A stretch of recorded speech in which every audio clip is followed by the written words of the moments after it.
Hello friends, જય શ્રી કૃષ્ણ. જય અંબે. હું બનાવું છું આથેલા મરચાં. જુઓ, આના મેં કાલે હળદર અને મીઠું નાખી અને ઝીણા આવા કટકા કર્યા છે.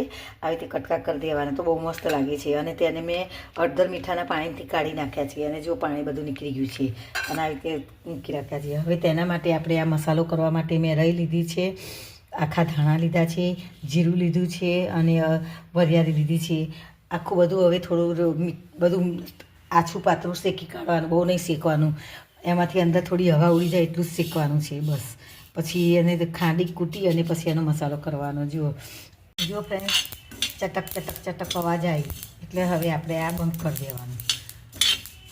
આપણે શેકાવા આવી શેકાઈ દઈશું. પછી આપણે આવી રીતે હલાઈ કરવાનું. હવે આપણે તેલ થોડું ગરમ કર્યું છે, બહુ ગરમ નહીં કરવાનું, થોડું જ કરવાનું.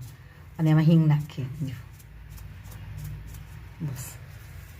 અને હવે આ મરચાં અંદર નાખી દઈએ.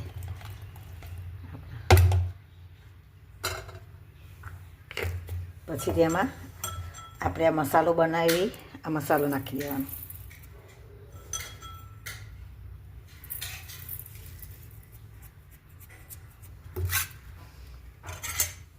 આપણે એ મસાલો બધો ફેરવી દીધો.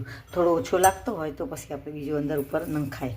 પણ આ મસ્ત લાગે છે. આ મસાલાથી તમે બનાવો ઘરે તો એટલા મસ્ત લાગશે. ફ્રેન્ડ, તમે મને કહેજો કમેન્ટ કરીને કે કેવા બન્યા મરચાં. અને આ મરચાં અમારા ઘરમાં ખૂબ ખવાય છે. હવે તેમાં મેં આ તેલ કરેલું છે, તેલ નાખી દઉં. આ મરચાં તમે આ રીતે બનાવશો તો 10-15 દિવસ તો બહાર રહે જ છે એમ.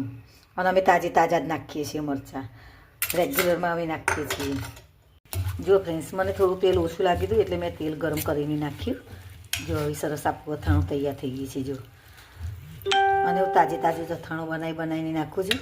તમે પણ આ રીતે નાખશો, મારા જેમ થશે, મસ્ત લાગશે. મરચાં એટલા મસ્તમાં લાગે છે ને મરચાં. જો, અને આ મરચાં હું મોટા પેલા લાંબા આવે છે ને એ મરચાં છે, તીખા મરચાં નથી. એટલે આ મરચાં મોરા જ હોય છે અને મોરા મરચાંનું મસ્ત થાય છે અથાણું. અને આ સરસ લાગે છે તાજી લઉં. પછી ત્યારે તમારે જ્યારે બનાવવું હોય વરસના માટે તો તમે થોડા મોટા કટકા કરો હોય તો ચાલે. પણ આ નાના વરસનું નથી કરવાનું, એટલા માટે આના નાના કટકા કરીને તાજું ખાવા માટે જ કરીશ. તો તમે પણ આ રીતે મારી રીતે બનાવશો તો તમને પણ આ અથાણું ખૂબ જ ભાવશે. અને આ મરચાં તો અમે બધા દાળ શાક બનાવ્યું હોય તો પણ મરચાં અમારે જોઈએ છીએ. અમે આ જ રીતે બનાવીએ છીએ કાયમથી. તમે પણ બનાવજો. જય શ્રી કૃષ્ણ. જય અંબે. Thank you. આભાર.